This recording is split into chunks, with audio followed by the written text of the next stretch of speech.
Hi, എല്ലാവർക്കും നമ്മുടെ പുതിയൊരു വീഡിയോയിലേക്ക് സ്വാഗതം. അപ്പോൾ നമ്മുടെ യാത്ര കണ്ടിന്യൂ ചെയ്തുകൊണ്ടിരിക്കുകയാണ് കാലിഫോർണിയയിലേക്ക്. നമ്മൾ വേണ്ട ഇപ്പോൾ കൊളറാഡോയിലാണ് ഉള്ളത്.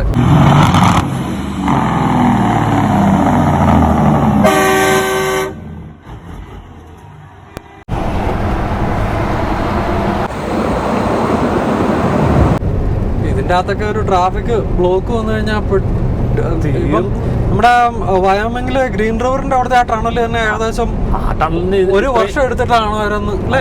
ഇത് ഭയങ്കരമാണ്. ഇതൊന്ന് ഓടിപ്പോകാൻ പറ്റും. മറ്റേത് പിന്നെ ഓടിയെങ്കിലും വെളിയിൽ പോകാം. അതെ, അത് ചെറുതാ അല്ല. പക്ഷെ വേണ്ട, ഇവിടെ ഇടയ്ക്ക് ഡോറുകളുണ്ട്, നമുക്ക് മനുഷ്യർക്ക് എസ്കേപ്പ് ആവാം.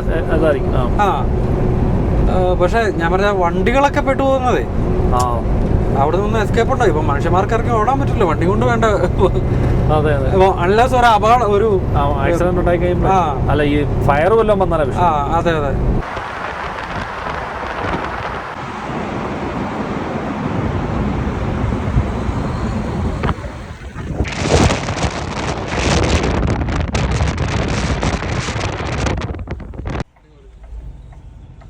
ടണലിറങ്ങി നേരെ ഒരു ബ്രേക്ക് ചെക്ക് ഏരിയ കിട്ടി. നമ്മുടെ ദേവസ്യാസം ഇവിടെ നിർത്തി നമുക്ക് ഷിഫ്റ്റ് ചേഞ്ച് ചെയ്യാനുള്ള പരിപാടി നോക്കാം. പിന്നെ ഇതിൻ്റെ ഭംഗി ഒന്ന് ആസ്വദിക്കുകയും ചെയ്യാം അല്ലേ.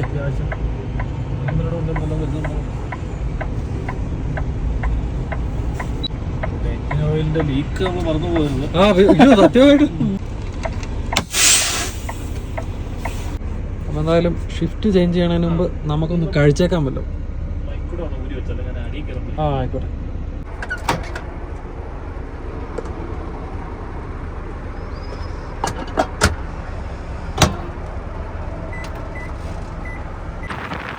അതാണ്ട് നമ്മളെ തുരക്കത്തിന്റെ പുറത്ത് നിർത്തിയിട്ടായിരുന്നല്ലോ ഷിഫ്റ്റ് ചേഞ്ച് ചെയ്യാൻ വേണ്ടിയിട്ടുള്ള പരിപാടികളൊക്കെ നോക്കിയത്.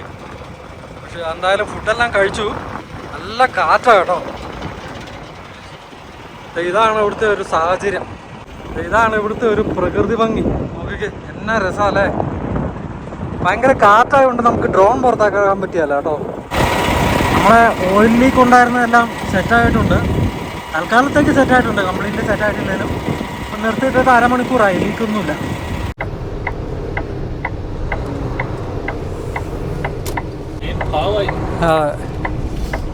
കൊളറാഡോയുടെ പ്രകൃതി ഭംഗി മുഴുവൻ വിളിച്ചോതുന്ന ഒരു സ്ഥലത്തേക്കാണ് നമ്മൾ വേണ്ട വണ്ടി എടുത്ത് ഇറങ്ങിയിരിക്കുന്നത്. കിടിലം കാഴ്ചകളാണ് കേട്ടോ.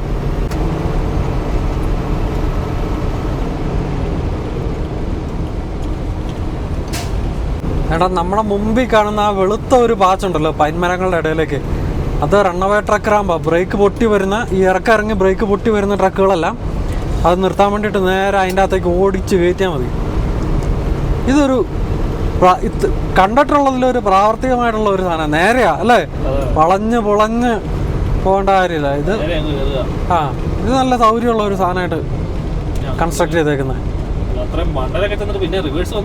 റിവേഴ്സ് ഇല്ല, അത് ടോ ചെയ്തോണ്ട് പിന്നെ എടുത്തോണ്ട് പോകാണല്ലോ.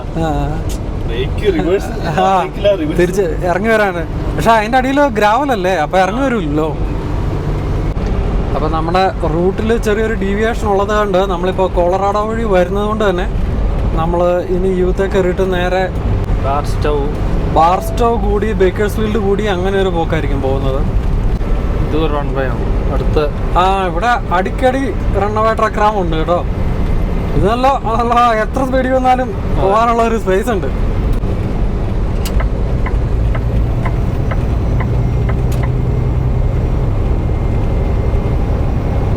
ഓൾമോസ്റ്റ് ഇത് മുഴുവൻ ഇവിടെ എല്ലാം സ്കീ ഏരിയയാ മൊത്തം. അങ്ങ് കുറെ ഭാഗം മുഴുവൻ. എനിക്ക് ചിന്തിക്കാൻ പാടില്ല ഈ സ്കീയിങ് എന്ന് പറയുന്ന ഒരു പരിപാടി. മലയുടെ മുകളിൽ നിന്ന് എന്ത് വെല്ലും ബ്രേക്കും ഇല്ലാതെ വരുന്നല്ലേ.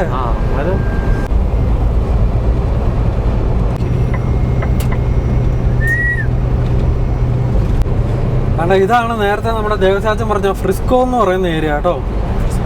ഭയങ്കര അടിപൊളിയാണെന്നാണ് ദേവസ്യാച്ചൻ പറഞ്ഞത്. ശരിയാണ്, നമ്മുടെ ഇടതുവശത്ത്, അതിപ്പോൾ നമുക്ക് വീഡിയോയിൽ എടുക്കാൻ പറ്റാത്ത സാഹചര്യം ആയതുകൊണ്ട് എടുക്കുന്നില്ല, ഒരു വലിയ ലേക്ക് ഫ്രോസൺ ആയിട്ട് കിടപ്പുണ്ട്. അപ്പോൾ അത് നല്ല ബ്ലൂ വാട്ടറൊക്കെ ആയിട്ടല്ലേ ദേവസ്യാച്ചൻ? സമ്മറിൽ ഒന്നുകൂടെ നല്ല ഇതായിട്ട് എടുക്കും. ഇപ്പൊ ഈ മലകൾ മൊത്തം അവിടെ ആ ഒരു നമ്മുടെ ആൽബർട്ടയിലെ ലേക്ക് ലൂയിസ് ഒക്കെ പോലത്തെ ഒരൊറ്റ ഒരു വ്യൂല്, കാരണം നമ്മുടെ ഈ മുമ്പിലെ മൗണ്ടൻസ് ഒക്കെ എല്ലാം കൂടെ കവർ ചെയ്ത് കാണല്ലോ. അപ്പൊ നല്ലൊരു ലേക്ക്, കുറെ റിസോർട്ടുകള്, പൈൻ മരങ്ങള്. അതെ, നിങ്ങൾക്ക് ഇവിടുത്തെ സ്ഥലം എല്ലാം നല്ല ഓർമ്മയുണ്ടല്ലോ. മറ്റേ അന്ന് ഞാനിങ്ങനെ ഇവിടെ ഇറങ്ങി ഇവിടെ നോക്കിയിട്ട് ആദ്യം നമ്മളിവിടെ വണ്ടി നിർത്താൻ പറ്റുന്ന സ്ഥലങ്ങളുണ്ടോ നോക്കിയാണ് ബ്രേക്ക് എടുക്കാനും ഫുഡ് കഴിക്കാനും ഒക്കെ അല്ലേ. അപ്പൊ ഈ ഒരു സീനിക് ഏരിയയില് 2-3 തവണ അങ്ങനെ നിർത്തിയിട്ടുണ്ട്. ഈ റൂട്ടിൽ പോകുമ്പോഴേ നമുക്ക് ഈ റെസ്റ്റ് ഏരിയ കണ്ട് കയറാൻ നമ്മൾ നോക്കി വേണം കയറണം. എല്ലാ റെസ്റ്റ് ഏരിയയിലും ട്രക്ക് അലോഡ് അല്ല. ആണോ? കാരണം അത് കാറുകൾക്ക് മാത്രമുള്ള ഫെസിലിറ്റീസേ കാണുള്ളൂ.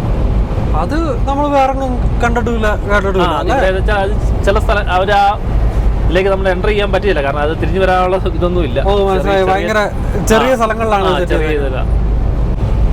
ചിലർ കാണാൻ ഇതിന്റെ ഇങ്ങനത്തെ ഈ കല്ലേക്കൂടെ ഇങ്ങനെ വള്ളിയിട്ട് കയറി പോകുന്നത് കാണാൻ പറ്റില്ല. പക്ഷെ ട്രക്കിങ് ചെയ്തായിട്ട് റോക്ക് ക്ലൈംബിംഗ് അല്ലേ? റോക്ക് ക്ലൈംബിംഗ് പണ്ട് ഞങ്ങൾ ചെറുപ്പത്തിൽ ഇങ്ങനെ നാട്ടിലുള്ള തോട്ടിൽ കൂടെ ഇങ്ങനെ കയറി ഉത്ഭവസ്ഥാനം കയറാൻ വേണ്ടി ഇങ്ങനെ ചെറിയ റോക്ക് ക്ലൈംബിംഗ് പോലെ. വേനൽക്കാലത്ത് ഈ മാർച്ച് മാസത്തിൽ അവധിയാണ്. ആ സമയങ്ങളിൽ ഈ തോടുകളിലെ വെള്ളമെല്ലാം പറ്റി വേനലവധിയല്ല. ഞങ്ങക്ക് പണ്ട് നമ്മുടെ കരിങ്കുന്നില്ലേ? തൊടുപുഴ കരിങ്കുന്നത്ത് ബന്ധക്കാരുണ്ടായിരുന്നു. അപ്പൊ കരിങ്കുന്നത്ത് ബന്ധക്കാരുണ്ടായിരുന്നപ്പം ഞങ്ങൾ ഇടയ്ക്ക് അവിടെ താമസിക്കാനൊക്കെ പോകുമ്പോഴത്തേക്കും ഇവിടെ മലനാട് മലയോര ടൂറിസം അങ്ങനെയുണ്ടൊരു ഇത് എന്ന് പറഞ്ഞാൽ എല്ലാരും കൂടെ ഇതുപോലെ ട്രക്കിംഗ് ഒക്കെ പോലെ പാടിയൊക്കെ കുത്തിപ്പിടിച്ച് മറ്റേ കാട് കയറാൻ പോവുക. റബ്ബർ തോട്ടവും മറ്റേ ഈ ആനപ്പാറ എന്നൊക്കെ പറയുന്ന വലിയ പാറയുള്ള സെറ്റപ്പുകളൊക്കെ ഉണ്ടല്ലോ.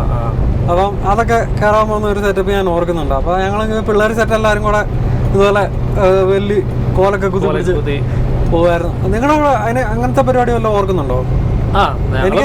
നമ്മളുടെ അതുണ്ട്. നമ്മൾ പോകുന്നത് നമ്മൾ മറ്റേ ഈ നമ്മുടെ ഇവിടുന്ന് ഈ പൂഞ്ഞാർ ഇങ്ങനെ അടിവാരം എന്ന് പറഞ്ഞ ഭാഗമുണ്ട്. അത് ശരിക്കും പറഞ്ഞാൽ നമ്മുടെ വാഗമണിന്റെ ഇപ്പുറത്തെ ഒരു സൈഡിന്റെ ഒരു ഭാഗമാണ് ഈ അടിവാരം എന്ന് പറഞ്ഞത്.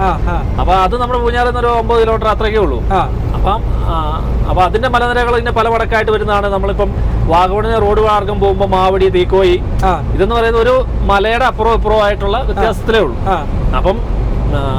അപ്പൊ നമ്മൾ ആ മലയെ കൂടെ കയറി നമ്മൾ അടിവാരം വഴി കയറി നമ്മൾ മറ്റേ കുരിശുമലയൊക്കെ കയറി അങ്ങോട്ട് അങ്ങനെ പല സംഭവങ്ങൾ അതിൽ നടന്ന് നമ്മൾ ഈ നിങ്ങൾ പറഞ്ഞ പോലെ പോയിട്ടുണ്ട്. അതുപോലെ തന്നെ പിന്നെ നമ്മൾ ഇലവഴ പൂഞ്ചിറക്കും പണ്ട് ഇതുപോലെ കാഞ്ഞാറ് നമ്മുടെ ഒരു ഫ്രണ്ടൊക്കെ ഉണ്ടായിരുന്നു. അപ്പൊ അവന്റെ അവിടെ വീട്ടിൽ നിന്ന് ഭക്ഷണമൊക്കെ പൊതിയൊക്കെ ഉണ്ടാക്കി കെട്ടി.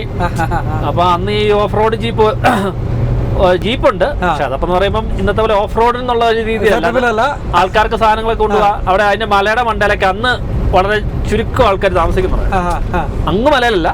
പക്ഷെ അപ്പൊ അവർക്കുള്ള കാര്യങ്ങൾ അവർക്കൊരു ബസ്സൊക്കെ വന്നു കഴിയുമ്പം ഈ ജീപ്പിന് കയറി എല്ലാവരും കൂടെ മണ്ടയ്ക്കിലോട്ട് പോകുന്നു. അങ്ങനെ ആ ഒരു ഇത് അപ്പൊ ഞങ്ങളിങ്ങനെ കയറി ഇങ്ങനെ മലയുടെ മണ്ടയിൽ കൂടെ കയറി ഇന്നിപ്പോ മറ്റേ കാണുന്ന മറ്റേ അവരുടെ മറ്റേ ഇല്ലേ പോലീസുകാരുടെ ടവറും അതിന്റെ അവിടെ ഒക്കെ ആയിട്ട് അങ്ങനെ ഇല്ലേ പണ്ട് പോയത്. അപ്പൊ അതിന്റെ മുകളിൽ കയറി കഴിഞ്ഞാൽ നമുക്ക് ഇങ്ങനെ ഈ താഴെ മലങ്കര ഡാമിൽ നിന്നുള്ളൊരു ആ ഒരു വ്യൂ ഒക്കെ നന്നായിട്ട് നല്ല സെറ്റാ. പിന്നെ നല്ലൊരു കാറ്റും അത്യാവശ്യം നല്ല കാറ്റ് തന്നെയാ.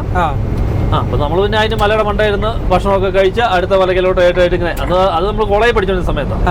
അപ്പൊ ഇങ്ങനെ എല്ലാവർക്കും ഇങ്ങനെ ഇതിന്റെ മുകളിലോട്ട് കയറാനായിട്ടൊരു ആഗ്രഹവും അതൊരു രസം. മനസ്സിലായി. പിന്നെ അതല്ല നമ്മുടെ നാട്ടിൽ പോലും നമ്മൾ ആ മലയുടെ മണ്ടയിൽ കയറുമ്പോ നമ്മൾ കാണുന്ന വേറൊരു വ്യൂ ആ. ഇതൊക്കെ മുകളിൽ നിന്നൊരു സ്കീ പോലെ വരുന്ന വലിയ തരക്കേട് വരികയല്ലേ. എന്റെ പൊന്നെ, കുത്തനെയുള്ള സംഭവം. അതിന്റെ ആ ചാല് പോലത്തെ ഇതുണ്ട്. അതൊക്കെ എന്തൊക്കെയോ ഒഴുകി വരുന്ന മഞ്ഞ് തന്നെയായിരിക്കും. മഞ്ഞായിരിക്കണം ആ ചാല് പോലെ ഒഴുകി വരുന്നതിന്റെ. ഇന്നത്തെ ഒരു ഗുണം ആകാശവും എന്ത് പെർഫെക്റ്റ് ആയിട്ടാ ഇരിക്കണേ നോക്കിക്കല്ലേ. നല്ല ക്ലിയർ ആയിട്ട് കിടിലം ഫ്രെയിം ഒക്കെയാ. ഈ ഞാനാ പറഞ്ഞ അങ്ങനത്തെ വാക്കുമല്ലോ ഓർമ്മയുണ്ടോ? മലനാട് വികസന കോർപ്പറേഷനോ മലയോര അല്ല മലനാട് അങ്ങനെ. കാരണം ഇവര് അന്നെന്ന് പറഞ്ഞാൽ അറിയാലോ നമ്മളെ പിള്ളേരെ 2000-ന്റെ ഒക്കെ തുടക്കകാലം വെള്ളച്ചാട്ടം അങ്ങനെയൊക്കെ ഒരു വെള്ളച്ചാട്ടം പോലെയൊക്കെ ഉണ്ട്. അതായത് പണ്ട് ശരിക്കും ഇപ്പൊ ഞങ്ങളുടെ ഭാഗത്താലേ പോലും പല വെള്ളച്ചാട്ടം അതിന് പേരൊന്നും ഇല്ലായിരുന്നു. പക്ഷെ ഇപ്പൊ നാട്ടിൽ ചെന്നപ്പോ അതിനൊക്കെ ഓരോ പേരാ. ഈ അല്ല നേരത്തെ ചെയ്ത വെള്ളച്ചാട്ടമുണ്ട്. അരുവിക്കിച്ചാൽ എന്നൊക്കെ കേട്ടിട്ടുണ്ടോ? അരുവിക്കിച്ചാല് അങ്ങനെയുള്ളടത്തൊക്കെ ഇപ്പം അവിടെ എല്ലാം വണ്ടി ചെല്ലുവേ. പണ്ടങ്ങനെ നമ്മൾ അങ്ങനെ ഈ വണ്ടി ചെല്ലാൻ മാർഗം കുറവാ. അപ്പൊ നമ്മള് നടന്നു വേണം. അത് ഇങ്ങനെ നമ്മളെപ്പോലുള്ളവരെ അങ്ങോട്ട് ചെല്ലുള്ളൂ. ഇപ്പം വണ്ടി ചെല്ലുന്നതുകൊണ്ട് എല്ലാരും അങ്ങോട്ട് ചെല്ലുന്നു. അപ്പൊ അവിടെയൊക്കെ ആക്സസ് ചെയ്യാൻ എളുപ്പമാ. ഇപ്പൊ ഈ നിസ്സാരം നമ്മളെ ഇല്ലിക്കല്ല് തന്നെ. പണ്ട് നമ്മൾ ഇല്ലിക്കല്ല് 3 സ്ഥലത്ത് പോയിട്ട് നടന്നു കയറുമല്ലേ. ഇപ്പൊ ഇല്ലിക്കല്ലിന്റെ അവിടെ ചോട് വരെ വണ്ടി കയറി.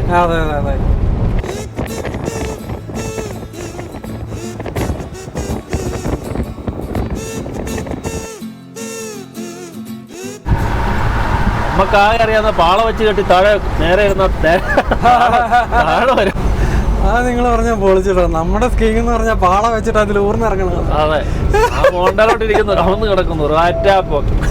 ശരിക്കും പറഞ്ഞു കഴിഞ്ഞാൽ ഇവിടെ ഈ വിദേശികള് ടൂറിസ്റ്റുകളൊക്കെ നാട്ടിൽ വരുമ്പോ നമ്മള് അങ്ങനെ ഒരു സെറ്റപ്പ് നല്ല പാള വെച്ചിട്ട് ഊർന്നു പോകാനുള്ള ഒരു സെറ്റപ്പ്. അത് പിന്നെ അങ്ങനെയല്ല, ഇങ്ങനെ വൈറ്റ്സ് ഇങ്ങനെ ഗസ്റ്റ് ആയിട്ട് അങ്ങോട്ട് വന്നപ്പോ മറ്റേ പാള വലിക്കുകയല്ലേ നമ്മള്, മറ്റേ പാളയിൽ ഇരുത്തി വെച്ചിട്ട് ഇങ്ങനെ വലിക്കുകയല്ലേ. അപ്പൊ അവരെ ഇങ്ങനെ വെച്ചിട്ട് വലിക്കുക. അവര് നോക്കുമ്പോ ഒരു പുതിയ എക്സ്പീരിയൻസ് അല്ലേ. അല്ല, ഇതാണ് നമ്മുടെ സന്തോഷ് ജോർജുകൾ അങ്ങനെ പറയണത്. അതെ അതെ. കാരണം ഇപ്പൊ നമ്മള് സ്കീയിങ് പോലത്തെ ഇതുപോലെ മോഡേൺ സാധനം എത്രമാത്രം കൊടുക്കാൻ ശ്രമിച്ചാലും ഇതിന്റെ ഒന്നും 5 അയലോക്കത്ത് വരും. അതുപോലെ മറ്റേ ഇതുണ്ട്, നമ്മള് മറ്റേ ഈ നമ്മള് വള്ളമല്ല, നമ്മള് മറ്റേ കമ്പല്ലവിടെ മറ്റേ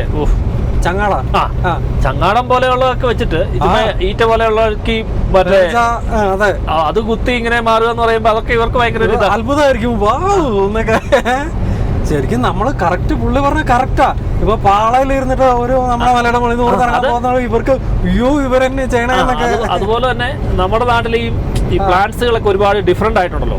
ഇവിടെ എന്ന് പറയുമ്പോ ഒരു കോമൺ ടൈപ്പ് പ്ലാന്റ്സാ. അപ്പം നമ്മുടെ അവിടെ വെറൈറ്റീസാ. പണ്ട് ഞാൻ പീരിമണ്ടി വർക്ക് ചെയ്തിരുന്നപ്പോ അവിടെ ഇങ്ങനെ മറ്റേ നമ്മുടെ ഓസ്ട്രിയ എന്നുള്ള ബിഷപ്പുമാരും അവരുടെ ഇടവക അംഗങ്ങളും ചിലപ്പോൾ അവിടുത്തെ പ്രീസ്റ്റ് അങ്ങനെ പല ആൾക്കാർ വരും. അപ്പൊ അവരിങ്ങനെ ഒരു ടൂർ പോലെ ഇതായിട്ടാ വരുന്നത്.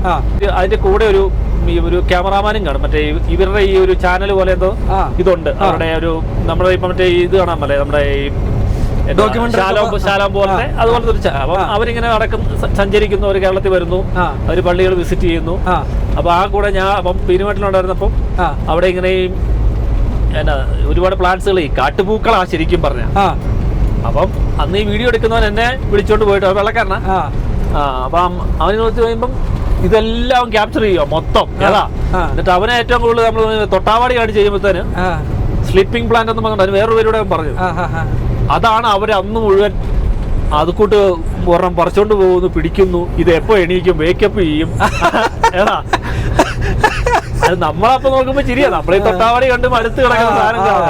അപ്പൊ അവര് നോക്കുമ്പോ ഭയങ്കര ഇൻട്രസ്റ്റ് ആ. ഇപ്പം ഈവൻ ഇവിടെയാണ് എപ്പോഴും നമ്മൾ നോക്കിയോ, ഇപ്പൊ നമ്മുടെ പിള്ളേരുടെ തന്നെ പോലും ഒരു തൊട്ടാവാടി കൊണ്ടുപോയിട്ട് അത് സ്ലീപ്പിംഗ് പ്ലാന്റ്. അപ്പൊ ഞാൻ കഴിഞ്ഞ വർഷം നാട്ടിൽ പോയപ്പോ പിള്ളേർക്ക് ചെയ്യുമ്പോഴത്തേന് എന്റെ രണ്ടാമത്തോട് പറഞ്ഞു, ഇതെനിക്ക് സ്കൂളിൽ കൊണ്ടുപോയിട്ട് അവരെയൊക്കെ കാണിക്കണം, അവരൊന്നും കണ്ടിട്ടില്ല.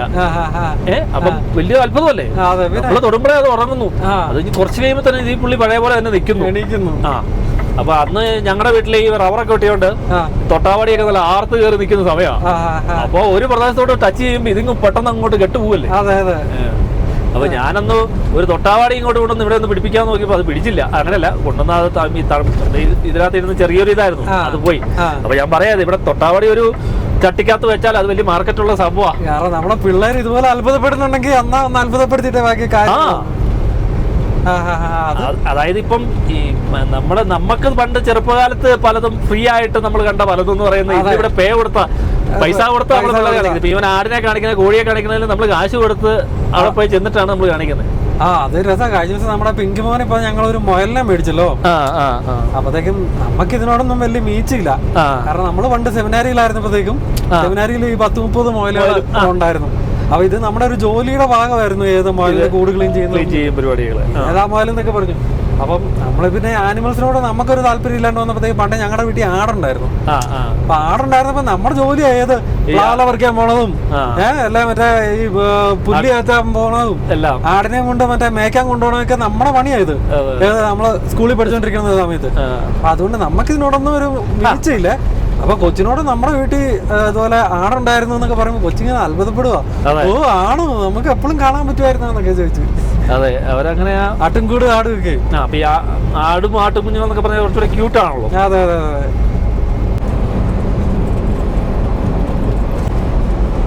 കൃഷിക്കൊന്നും വലിയ സെറ്റപ്പ് ഒന്നും ഇല്ലെന്നാണ് ഇവിടെ. ഫുള്ള് ടൂറിസം ആണ്. ഇതെല്ലാം ഇങ്ങനത്തെ ഈ ടൂറിസവും മൗണ്ടൻസിന്റെ അവിടെ പോയി എന്ത് കൃഷി ചെയ്യാന്. ഈ സ്കീയിങ്ങിന്റെ ഏരിയകളിലെ ദിവസം ഒരാണ്ട് കെമിക്കൽ ഏതാണ്ട് പോലത്തെ സാധനം ഇടുന്നുണ്ടെന്ന് തോന്നുന്നു. കാരണം ഈ സ്കീയിങ്ങിന്റെ റൂട്ടിൽ മാത്രം ഐസ് മെൽറ്റ് ആവാണ്ട് എങ്ങനെ കിടക്കുന്നുണ്ടോ ആൾക്കാർ സ്കീ ചെയ്യുന്ന രീതിയിൽ. കാരണം ഇത്രയും ബാക്കി ഇപ്പം മറ്റുള്ള സ്ഥലങ്ങളിലെല്ലാം മെൽറ്റായി.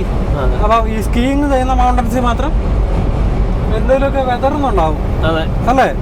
കാണുമായിരിക്കും. കാരണം വെച്ചാൽ നമ്മളിപ്പോ ഇച്ചിരി നേരം വന്നപ്പോ ഈ ഐസ് ഹോട്ടൽ പോലെ ഏതാണ്ട് ഒരു സാധനം പണിത് വെച്ചിട്ടില്ലായിരുന്നു.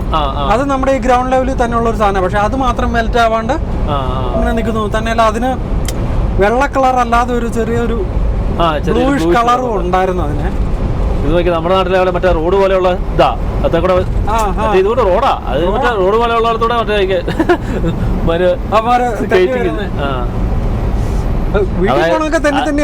പണ്ട് നമ്മൾ മറ്റേ PVC അല്ല മറ്റേ ഹോസ് വെച്ചിട്ട് ഇങ്ങനെ മറ്റേ ചക്രം പോലെ ഉണ്ടാക്കി വെച്ച് കമ്പിക്ക് തള്ളിക്കൊണ്ട് പോയായിരുന്നു. എന്ന് പറഞ്ഞാൽ ഇവിടെ ഉള്ളവന്മാരുടെ ആ പിള്ളേരുടെ സംഭവമാണ് സ്കീയിങ്. ഒരു വഴി കൂടെ വെടിയെന്ന്. ഇത് ശരിക്കും മോൺട്രിയലിൽ നമുക്ക് അടിപൊളിയായിട്ടാണ്. ഇവിടെ മോൺട്രിയലിൽ പോയപ്പം നമ്മുടെ പാർക്കിൽ നടക്കാൻ പോകില്ല, അതുപോലെ സ്കീയിങ് റൂട്ട് അവരിങ്ങനെ ബാഗൊക്കെ ആയിട്ട് സ്കീയിങ് ഇങ്ങനെ പാർക്കിൽ കൂടെ നേരെ. ഇത് മലയല്ല, അങ്ങനെ ഒരു സെറ്റപ്പ്. പിന്നെ അവര് മറ്റേ ബ്ലേഡ് വെച്ച് ഇങ്ങനെ ഇത് ചെയ്യുന്നുണ്ടല്ലോ, സ്കേറ്റ് ചെയ്യുന്നുണ്ടല്ലോ, ഐസ് സ്കേറ്റിംഗ്. മറ്റേ ഹോക്കി മറ്റേ റിംഗ് അല്ലാതെ ഉണ്ട് ഇവിടെ നമ്മുടെ. പക്ഷേ ഈ ബ്രാംപ്ടൺ ഡൗൺ ടൗണിലെ ഒരു പാർക്കുണ്ട്. ആ പാർക്കിൽ നമുക്ക് നടക്കുന്ന സ്ഥലമില്ല, നമ്മൾ നടക്കില്ല. അവിടെ ഇവര് നല്ല ഇങ്ങനെ ഐസ് പോലെയാവും, വെള്ളം കയറ്റി ഐസ് പോലെയാവും. എന്നിട്ട് ഇത് പിള്ളേരും എല്ലാം ഇങ്ങനെ ഈ ബ്ലേഡേല്. പക്ഷെ നമ്മളവിടെ നോക്കി നിൽക്കുമ്പോൾ കാരണം വീണ് കഴിഞ്ഞിട്ട് ഇവന്റെ കാലും എല്ലാം നമ്മുടെ മേത്ത് കൊണ്ടാവണ്ടല്ലോ, നല്ല ഇറച്ചി കഷ്ണം വീഴുന്നില്ല, പൂളി പോവും. പബ്ലിക്കിന് ആക്സസ് ചെയ്യാൻ പറ്റുന്ന രീതിയിൽ അത് തൊട്ട് നമ്മുടെ റോഡിന് സൈഡില്. എനിക്ക് ഓർമ്മയുണ്ട്, ഞങ്ങള് പണ്ട് ബ്രാംപ്ടണിൽ താമസിച്ചോണ്ടിരുന്നത് ഇതിന്റെ തൊട്ടടുത്താ താമസിച്ചോണ്ടിരുന്നത്. ഞാൻ ആ ഡൗൺ ടൗണിന്റെ അടുത്ത് തന്നെയായിരുന്നു ഞാൻ താമസിച്ചോണ്ടിരുന്നത്. അപ്പൊ ഞാൻ ഈ ക്രിസ്മസിന് അവിടെ നമുക്കൊരു പ്രത്യേക ഒരു ഇതല്ലേ ഈ ഡൗൺ ടൗണില് അവിടെ ഒരു ഇച്ചിരി പരിപാടികളൊക്കെ ഉണ്ടല്ലോ. അവിടെ ലൈറ്റിങ്ങും ആ ഒരു സിറ്റി ഹാളിന്റെ ആ സൈഡിലായിട്ട് അവിടെ തന്നെ ആ സിറ്റി ഹാളിന്റെ ഒരു പാർക്കും കുറെ ലൈറ്റുകളും ഇടയ്ക്ക് മറ്റേ വൈറ്റ് ഈ ക്രിസ്മസ് ഇങ്ങനെ എന്താ പറയാ പരേഡ് പോലെയോ ഇതൊക്കെ വരുമായിരുന്നു. അപ്പൊ ആ സമയങ്ങളിൽ നമ്മളോട് നിൽക്കുമ്പോ ഈ ബ്ലേഡേലാണ് ഇവന്മാര് പിള്ളേർ സെറ്റ് ഇങ്ങനെ ആ ഇതിലേക്ക് വന്നിട്ട് ഇങ്ങനെ ചീറ്റി ഇങ്ങനെ അതിങ്ങനെ ഐസ് പോലെ കിടക്കുക നമ്മൾ നടക്കുന്ന ഏരിയ കൂടെ. ഞങ്ങള് ഇതാ മൗണ്ട് പ്ലസന്റ് ഏരിയ എന്ന് പറഞ്ഞുകൊണ്ട് ഒരു സ്ഥലം ഉണ്ടല്ലോ, മൗണ്ട് പ്ലസന്റ്. അതിന്റെ അവിടുത്തെ പാർക്ക് ഇതുപോലെ പബ്ലിക്കിന് ആക്സസ് ചെയ്യാൻ പറ്റുന്ന രീതിയിൽ വിന്ററിൽ ഇങ്ങനെ ഒരു സ്ഥലം ഉണ്ടായിരുന്നു. പിന്നെ ഇവിടെ ശ്രദ്ധിച്ചോ, ഇത് മുഴുവൻ ഈ വീടുകൾ മുഴുവൻ നമുക്ക് പെട്ടെന്ന് ഐഡന്റിഫൈ ചെയ്യാൻ പറ്റില്ല.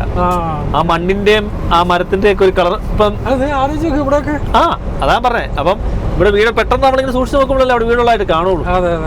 ഇപ്പൊ നമ്മുടെ നാട്ടിലാണെന്നുണ്ടെങ്കിൽ ഇവിടെ ഇങ്ങനെ വെളുത്ത് ഇങ്ങനെ നിൽക്കുന്നതായിട്ട് അങ്ങനെ നമ്മളിപ്പോ വാഗമണ്ണൊക്കെ പോവാണെങ്കിൽ ഇത് പണിത് വെച്ചേക്കും നമുക്ക് കറക്റ്റ് കാണുമല്ലേ, അകലെ കാണുമല്ലേ ഇവിടെ ബിൽഡിംഗ് ഉള്ളതായിട്ട്. വലിയ കരിങ്കലിന്റെ ഒരു വലിയ കളറൊക്കെ ആയിട്ട്. ഇപ്പൊ ഇതെന്ന് പറയുമ്പോ ഇവിടുത്തെ ഇപ്പൊ നിങ്ങൾ പറഞ്ഞ പോലെ ഇപ്പൊ ഈ കല്ലിന്റെ കളറിൽ തന്നെ ഏകദേശം ആ വീടിന്റെ കളറൊക്കെ വെച്ചേക്കാം, ഒരു കറുത്തതും ഒരു ബ്ലാക്ക് ഷെയ്ഡും കയറി പോണ്ട വരുമല്ലോ.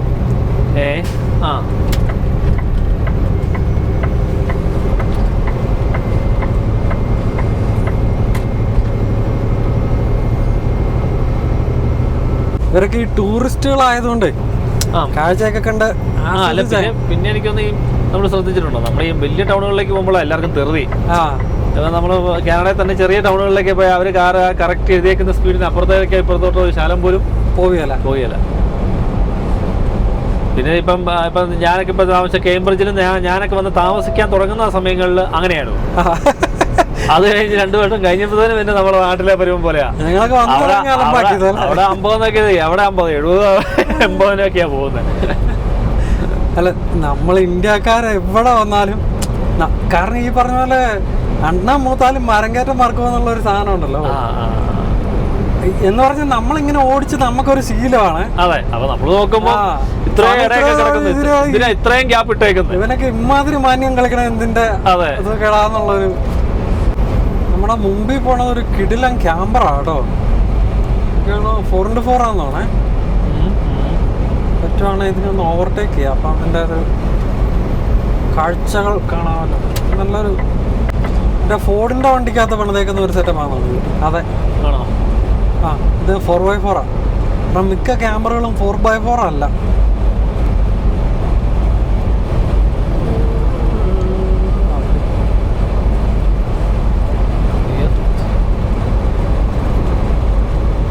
വീടുകളൊക്കെ എന്നാ രസമല്ലേ, അപ്പാർട്ട്മെന്റ്സ് ആണെന്ന് തോന്നുന്നു. മൗണ്ടൻ വ്യൂ ആയിട്ട് അതിന്റെ കളർ കണ്ടോ, പകുതി പുല്ലിന്റെ ഒരു കളർ പോലെ, ഇപ്പോഴത്തെ ഈ സൈഡത്തെ ഒരു വാടിയ പുല്ലിന്റെ കളർ ക്യാമഫ്ലാഷ് ചെയ്ത് നിൽക്കുന്ന രീതിയിലാണ്. ഇപ്പം നമ്മളെ എന്ന് പറയുമ്പോൾ കൂടുതൽ ഇത് പ്രൊജക്ട് ചെയ്ത് ഇങ്ങനെ കാണുന്ന പോലെ അല്ലേ. ഇപ്പൊ ഇതിനകത്തെല്ലാം വീടുകളുണ്ട്. പെട്ടെന്ന് നമ്മൾ നോക്കുമ്പോൾ അങ്ങനെ ആ ഒരു ഇത് വരുന്നില്ലല്ലോ. നോക്കി നമ്മുടെ നാട്ടിലെ പാറമടാലെ വെള്ളക്കെട്ട് പോലെ. അത് നോക്കി, അതാ മറ്റേ പാറ നോക്കി, ഒരു ബ്ലേഡ് വെച്ചേക്കുന്ന പോലെ ഇങ്ങനെ. മറ്റേ നമ്മുടെ ഈ വെട്ടുകല്ലുണ്ടല്ലോ, വെട്ടുകല്ല് ചെത്തി എടുത്തേക്കുന്ന പോലത്തെ ഒരു സെറ്റപ്പ്. അതിന്റെ ഒരു ഇതാ.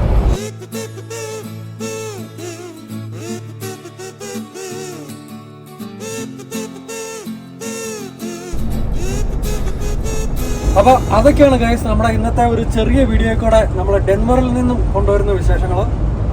അപ്പം നമ്മുടെ കാലിഫോർണിയ യാത്ര കണ്ടിന്യൂ ചെയ്തുകൊണ്ടിരിക്കുകയാണ്. മറ്റു വിശേഷങ്ങളുമായിട്ട് നാളെ വൈകിട്ട് 8 മണിക്ക് നമുക്ക് വീണ്ടും കാണാം. ഇപ്പോൾ തന്നെ നിങ്ങൾക്ക് കാണാവുന്ന പോലെ എല്ലാ ദിവസവും നമ്മുടെ വീഡിയോസ് എന്തെങ്കിലും ഒരു അപ്ഡേറ്റുമായിട്ട് കൊണ്ടുവരാൻ വേണ്ടിയിട്ട് നമ്മൾ ശ്രമിക്കുന്നുണ്ട്. അപ്പോൾ എല്ലാ ദിവസവും വൈകുന്നേരം 8 മണിക്ക് തന്നെ റിലീസ് ചെയ്യാൻ വേണ്ടിയിട്ട് നമ്മുടെ പ്ലാൻസ് കേട്ടോ. നമുക്കറിയാവുന്ന പോലെ ഒത്തിരി പേരൊന്നുമില്ല, നിങ്ങൾക്ക് പോലെ കുറച്ച് പേരെ നമ്മളെ സപ്പോർട്ട് ചെയ്യാനുള്ളൂ. അപ്പോൾ നിങ്ങൾ സ്ഥിരമായിട്ട് നമ്മുടെ വീഡിയോസ് എല്ലാം കണ്ട് നമ്മളെ സജഷൻസ് ഒക്കെ അറിയിച്ച് സപ്പോർട്ട് ചെയ്യുക. അപ്പോൾ എന്തായാലും പറഞ്ഞു നീട്ടിക്കുന്നതല്ല, നാളെ കാണാം.